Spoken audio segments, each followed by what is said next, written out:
Hindi talaga makapaniwala itong si Yuki Kawamura sa napakanipis na tawag ng referee sa off-balance crucial 3-pointer nitong si Matthew Estruzal. Down the stretch ng 4th quarter at papasok na sa 10 seconds ang nalalabi dito sa 4th quarter nang maipasok ni Matthew Estruzal ang 3-point shot na may kasama pang foul. Naging controversial nga ang bakbakan ng host team at ng team ng Japan. Isa pa sa mga usap-usapan ngayon sa social media nang ma-eject itong si Rui Hachimura.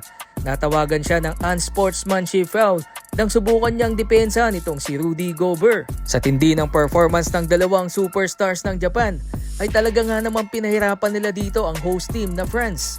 24 points para kay Rui Hachimura at 29 points naman para dito kay Yuki Kawamura.